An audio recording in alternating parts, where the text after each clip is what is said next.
Today, modern digital rewards are typically confined entirely to closed-loop software ecosystems, remaining completely isolated from the broader physical economy, entirely incompatible logic. A reward token stored in a digital environment cannot communicate with a legacy card reader. Standard retail hardware is hard-coded to recognize and process legal tender fiat currency exclusively. The Univex white paper outlines a theoretical systems architecture designed to address this specific lack of interoperability. The proposal describes a method for the instantaneous conversion of digital rewards into fiat currency at the moment of a transaction. It is important to note that the source material presents this as a roadmap concept. It is not a guarantee that these cards or payment rails are currently operational.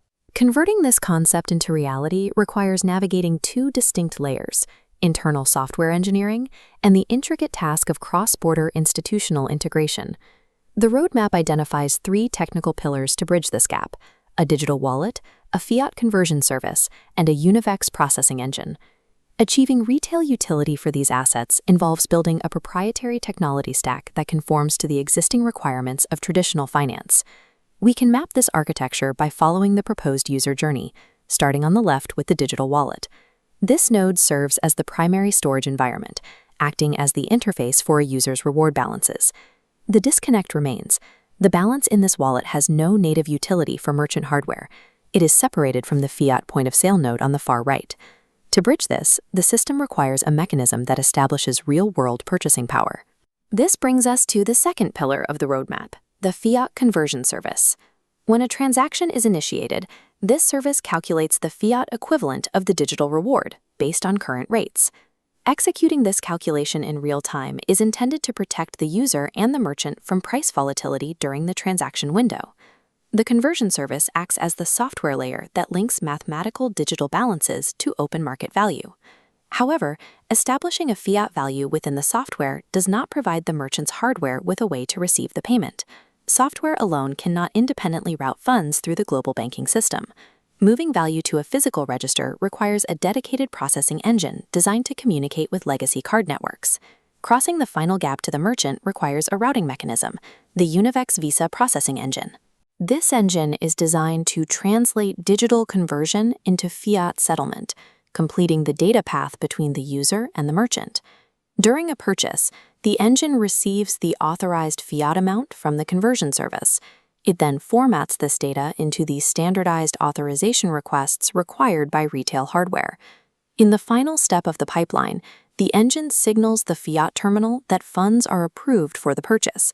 This completes the technical routing proposed in the white paper. But the existence of this technical blueprint is not the same as the authorization to use it. This technical pipeline is entirely dependent on external permissions. Designing the data path addresses the technical requirement, but the system cannot function without explicit authorization from the gatekeepers of traditional finance. We must now overlay the operational realities onto this technical map. Financial networks are governed by jurisdictional regulations that act as checkpoints for any transaction.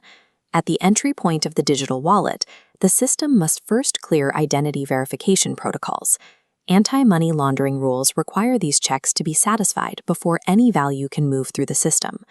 At the fiat conversion layer, the system encounters a new layer of institutional dependencies. Executing conversions in a commercial environment requires established liquidity and formal banking relationships.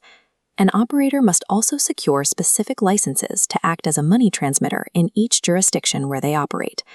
The final operational hurdle sits at the processing engine, card network approval. Major networks like Visa hold the authority to determine which processing engines are allowed to connect to their retail infrastructure.